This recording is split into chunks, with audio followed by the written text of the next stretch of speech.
સમાચારમાં હવે વાત કરીશું વડોદરાની કે જ્યાં ખાડારાજની સમસ્યાનો કાયમી ઉકેલ લાવવા માટે હવે ડામરને બદલે આરસીસી રોડ બનાવવાના દાવા કરાઈ રહ્યા છે। મુખ્યમંત્રીની સૂચના બાદ વડોદરા શહેરના 26 મુખ્ય માર્ગોને આરસીસીમાં પરિવર્તિત કરવાની કાર્યવાહી શરૂ કરાઈ, પરંતુ નિષ્ણાંતોના મતે શહેરની જમીન નીચે પથરાયેલી પાણી, ડ્રેનેજ અને અન્ય યુટિલિટી લાઇનો વચ્ચે આ રોડ બનાવવો ટેકનિકલી મોટો પડકાર છે।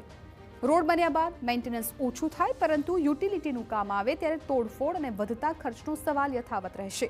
સાથે જ સ્થાનિકોનો આક્ષેપ છે કે આ તમામ કામગીરી વચ્ચે કોન્ટ્રાક્ટરો ભ્રષ્ટાચાર આચરવાના ઈરાદે ફરીવાર રસ્તાની ગુણવત્તાને પડતી મૂકશે।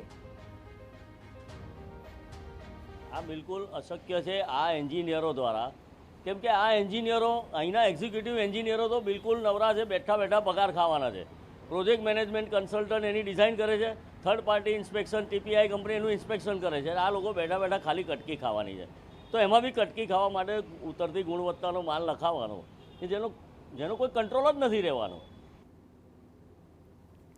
જો કે આરસીસી રોડ અંગે અધિકારીનું કહેવું છે કે તંત્રે અંદાજે 25 કિલોમીટરના 26 મુખ્ય માર્ગો આરસીસીમાં બનાવવાનું આયોજન કર્યું, જેના પાછળ આશરે 300 કરોડ રૂપિયાનો ખર્ચ થવાનો અંદાજ છે। જ્યાં રોડની નીચે કોઈ યુટિલિટી નહીં હોય ત્યાં આરસીસી રોડ બનાવાશે, જ્યારે પાણી, ડ્રેનેજ કે અન્ય લાઇન હશે ત્યાં ડામરનો વિકલ્પ રાખવામાં આવશે।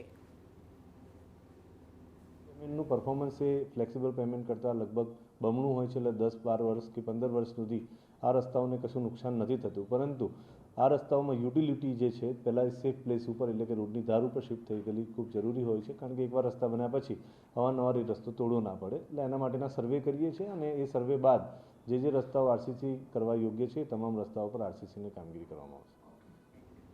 હવે વડોદરામાં 1837 કિલોમીટરના રોડ નેટવર્કમાંથી પસંદ કરાયેલા આ 26 રસ્તાઓ ખરેખર ખાડામુક્ત અને ટકાઉ બને છે કે નહીં તે હવે પાલિકાની ગુણવત્તાયુક્ત કામગીરી પર નિર્ભર રહેશે।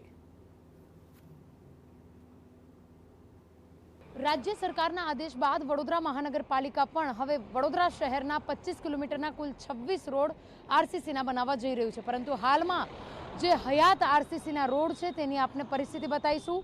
વડોદરા શહેરના પૂર્વ વિસ્તારમાં આરસીસીના રોડ બનાવવામાં આવ્યા છે। આ રોડ બન્યાને 5 વર્ષ જેટલો જ સમય થયો છે, પરંતુ તેમ છતાં આ રોડની પરિસ્થિતિ જોઈ શકાય છે કે ઠેર ઠેર ખાબોચિયા ભરાઈ જવા, ખાડાઓ પડવા અને તેની સાથે સાથે યુટિલિટી ડકને લઈને પણ અનેક ચિંતાઓ વ્યક્ત કરવી પડે તે પ્રકારની સ્થિતિ છે।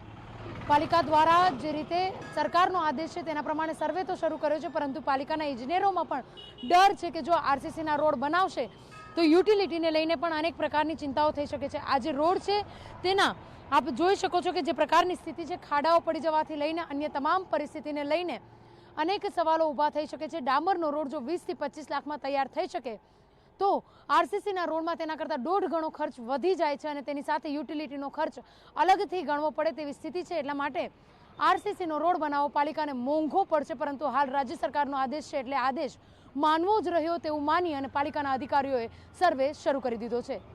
કેમેરા પર્સન રોહિત ગુલ સાથે અંજલિ ઓઝા, TV9 વડોદરા।